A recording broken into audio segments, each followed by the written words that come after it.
السلام علیکم مطیع جان، اور میرے ساتھ دو بڑے عظیم صحافی عبدالقیوم صدیقی جو عدالتی رپورٹنگ کے بے تاج بادشاہ ہیں، اور اعزاز سید جو نئی اور پرانی اسٹیبلشمنٹ کے ماہر رپورٹر ہیں۔ ہمارے ساتھ دونوں صحافی موجود ہیں، مگر صحافت کی اس دشت میں آج ہم بات کریں گے سیاست اور عدالت، جو کہ دونوں آمنے سامنے آئے ہوئے ہیں۔ پہلے تو صرف ایک وزیر اعظم شہباز شریف تھے جن کو سپریم کورٹ کا فیصلہ پسند نہیں تھا، حکومت تھی، مگر آج پارلیمنٹ نے ایک نئی تاریخ رقم کی ہے، ایک قرارداد کے ذریعے جس میں حکومت اور اپوزیشن نے مل کر سپریم کورٹ آف پاکستان کے ایک فیصلے کو مسترد کر دیا ہے، اور یہ کہہ کے مسترد کیا ہے کہ یہ فیصلہ اکثریت کا نہیں اقلیت کا فیصلہ ہے، اور chief justice of Pakistan Umar Ata Bandial کے فل کورٹ نہ بنانے کے فیصلے کی بھی مذمت کی ہے، اور مطالبہ کیا ہے کہ فل کورٹ فوری طور پہ تشکیل دیا جائے تاکہ اس آئینی بحران سے باہر نکلا جائے۔ آج پارلیمنٹ میں تاریخ نے کیا کیا دیکھا، ایک جھلک ہم بھی آپ کو دکھاتے ہیں۔ آپ اقلیت کے فیصلے کو اکثریت میں مسلط کرنا چاہ رہے ہیں، یہ کون سا انصاف اور کون سی عدالت ہے؟ سپریم کورٹ کے ججز نے خود کنٹیمپٹ آف کورٹ کیا ہے، ان کے خلاف بھی کنٹیمپٹ آف کورٹ دائر ہونے چاہیے۔ کبھی نظریہ ضرورت ہوتا تھا، لگتا ہے ایسے کہ نظریہ محبت کے تحت یہ معاملے ہو رہے ہیں۔ اعلیٰ عدلیہ کے احاطے میں کسی جماعت کے ترانے بج رہے ہوتے ہیں، کبھی دیکھا ہے آپ نے؟ ہم صرف آئینہ دکھا رہے ہیں۔ ایک ایسا سیاہ فیصلہ کیا ہے کہ تاریخ میں ان 3 ججوں کے نام ہمیشہ سیاہ صفحے پہ لکھے جائیں گے۔ 3 رکنی اقلیتی بینچ کے فیصلے کو پارلیمان مسترد کرتی ہے اور آئین و قانون کے مطابق اکثریتی بینچ کے فیصلے کو نافذ عمل قرار دیتی ہے۔ اس تاریخی قرارداد کا نتیجہ کیا نکلے گا یہ تو شاید وقت ہی بتائے، مگر اس قرارداد کا جو آخری حصہ ہے وہ میں پڑھ دیتا ہوں۔ اس میں کہا گیا ہے کہ یہ ایوان 3 رکنی بینچ کا اقلیتی فیصلہ مسترد کرتے ہوئے وزیر اعظم اور کابینہ کو پابند کرتا ہے کہ اس خلاف آئین و قانون فیصلے پر عمل نہ کیا جائے۔ یہ ایوان دستور کے آرٹیکل 63A کی غلط تشریح اور اسے عدالت عظمیٰ کے فیصلے کے ذریعے اثر نو تحریر کیے جانے پر شدید تشویش کا اظہار کرتے ہوئے مطالبہ کرتا ہے کہ عدالت عظمیٰ کا فل کورٹ اس پر نظر ثانی کرے۔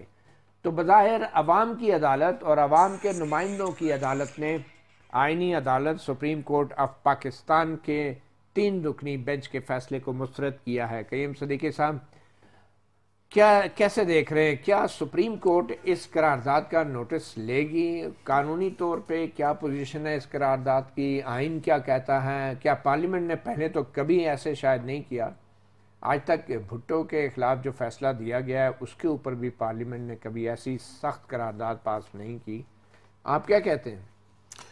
مطیع اللہ جان صاحب، آئینی طور کے اوپر بڑی ایک انوکھی اور اپنی نوعیت کی منفرد صورتحال جو ہے وہ ہمیں بنتی ہوئی نظر آ رہی ہے، اور ہم اور آپ جو ہیں وہ دیکھتے ہیں کہ آئین اس بارے میں کیا کہتا ہے۔ اب آئین جو ہے وہ ٹرائیکاٹمی آف پاور کا کہتا ہے کہ عدالت نے فیصلے دینے ہیں، ایگزیکٹو نے امپلیمنٹ کرنے ہیں، آئین کی ترمیم ہونی ہے، آئین کی تشریح کا اختیار عدلیہ کو ہے، لیکن کہیں آئین ہے اور کہیں تشریحی آئین ہے، اس میں فرق آتے ہیں۔ تو اب بھی جو ہے اس قرارداد کی کوئی قانونی حیثیت ہے؟ میں آپ کو ذرا مجھے آپ بولنے دیجئے، اگر آپ کی اجازت ہو تو ذل الہی۔ بالکل جناب، بولیں آپ کی بولنے کا وقت ہے، پارلیمنٹ بیچاری۔ اچھا، تو یہ 2 آرٹیکل ہیں، ایک ہے آرٹیکل 69 اور ایک ہے آرٹیکل 65 ہے۔ آئین کا آرٹیکل کہتا ہے کہ ججز کا کنڈکٹ جو ہے وہ پارلیمنٹ میں ڈسکس نہیں کیا جا سکتا۔ اب کنڈکٹ جوڈیشل کنڈکٹ کی بات ہے، جوڈیشل کنڈکٹ کیا ہے؟ جوڈیشل فیصلہ ہے۔ اب اسی طرح سے آرٹیکل 69 جو ہے وہ عدالت کے اوپر ایک قدغن لگاتا ہے، اور وہ لگاتا ہے کہ پارلیمنٹ کے اندر جو کچھ ہوا ہے اس کے اوپر دسترس حاصل نہیں ہے۔ تو جہاں تک کارروائی کا معاملہ ہے، اور پھر دوسری اس کے بعد آ جاتی ہے کہ پارلیمنٹ جو ہے منتخب عوام کا نمائندہ ایوان ہے، اور اسی منتخب نمائندہ ایوان کے ذریعے ہی آپ نے چلنا ہے آگے۔